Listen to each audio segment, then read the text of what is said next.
बढ़ते हैं आगे और बात अगली खबर की। चुनावी साल में जातीय गणना पर क्रेडिट लेने की सियासत जारी है और बिहार के डिप्टी सीएम सम्राट चौधरी ने जातीय गणना का क्रेडिट लेने पर आरजेडी और कांग्रेस पर बड़ा हमला बोला है। सम्राट चौधरी ने कहा कि कांग्रेस और आरजेडी को लुटेरा पार्टी है, जिसके बाद बिहार की सियासत सुलग गई। ये रिपोर्ट देखिए, फिर खबर तो समझिए।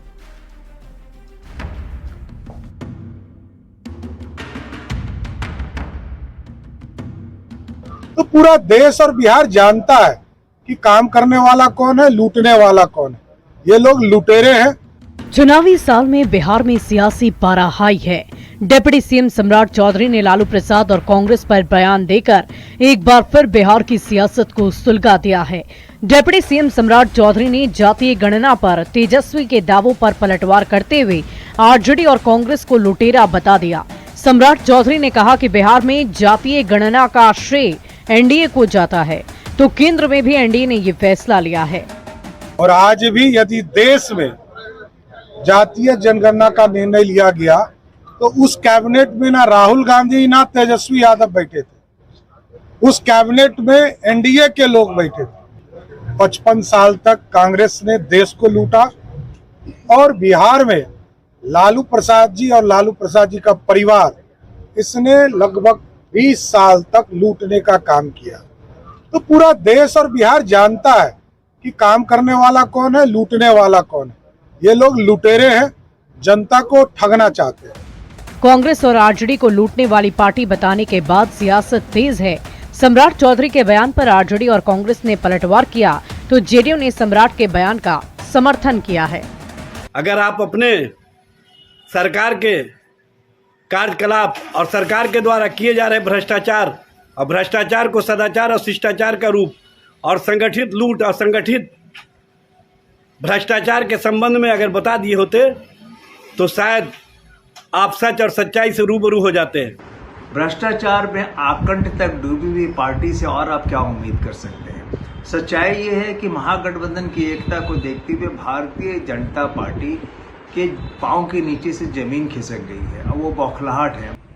माननीय डिप्टी सीएम सम्राट चौधरी जी ने बिल्कुल ही सही कहा है कि इस राज्य के सबसे बड़े लुटेरे कांग्रेस और राजद रहा है। जिस प्रकार से कांग्रेस ने आजादी के बाद से लगातार 90 तक इस प्रदेश को लूटने का काम किया है, वही दूसरी ओर राजद का शासन आने के बाद राजद भी 15 वर्षों तक बिहार को लूटने का काम किया है।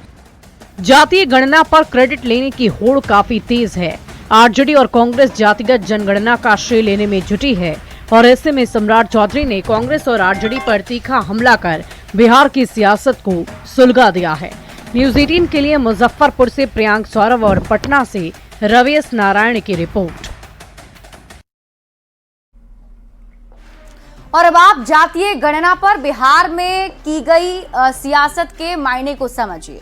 देखिए, केंद्र सरकार ने देश भर में कास्ट सेंसस कराने का ऐलान किया है। केंद्रीय कैबिनेट की बैठक में इस पर फैसला लिया गया।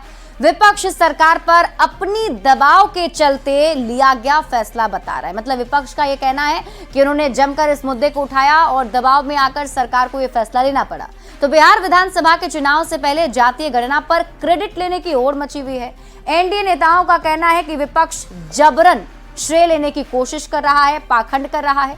सच ये है कि इसकी पहल और बिहार में इसका संपूर्ण नेतृत्व सीएम नीतीश कुमार ने किया था। जेडीयू ने नीतीश कुमार का 1994 में लोकसभा में दिया गया वो बयान भी जारी किया, जिसमें नीतीश कुमार इस बात को उठाते हुए नजर आ रहे थे। विपक्ष के दावों की हवा नीतीश कुमार के इसी बयान से निकली, ये दावा किया जा रहा है। नीतीश कुमार के बेटे निशांत कुमार ने भी इसको लेकर बड़ा बयान दिया और पहली बार निशांत कुमार ने राष्ट्रीय मुद्दे पर कोई बयान दिया, जिसमें उन्होंने कहा कि जातीय गणना को बताया केंद्र सरकार का बेहतर फैसला और यह भी कहा कि हमारे पिता जातीय गणना के सबसे बड़े पक्षधर रहे हैं। ऐसा नीतीश कुमार के बेटे निशांत कुमार ने कहा है। अब आप सम्राट चौधरी के बयान पर बवाल क्यों मचा है, ये समझिए। तो बिहार के डिप्टी सीएम सम्राट चौधरी ने विरोधियों पर जमकर हमला बोला। कास्ट सेंसस की क्रेडिट लेने पर सम्राट चौधरी ने आरजेडी और कांग्रेस को जमकर घेरा। सम्राट चौधरी ने कांग्रेस और आरजेडी को लुटेरा बताया। साथ ही यह भी कहा कि पूरे देश में 55 साल तक कांग्रेस ने देश को लूटा, और बिहार की बात करें तो बिहार को सत्ता की आड़ में लालू परिवार ने 20 साल तक लूटा। यह भी सम्राट चौधरी ने आरोप आरजेडी और कांग्रेस पर लगाए। लुटेरे लोग सिर्फ जनता को ठगना चाहते हैं, सम्राट चौधरी ने यह बयान भी दिया और कहा कि जनता सब जानती है कि कौन काम करने वाला है, कौन लूटने वाला है। अब सम्राट चौधरी के इसी बयान पर बिहार की सियासत गरमा गई और अब आरोप प्रत्यारोप का दौर भी शुरू हो गया है। तो एक तरफ सम्राट चौधरी की तरफ से ये बड़ा बयान दिया गया, तो विपक्ष ने भी इसका जमकर पलटवार किया है।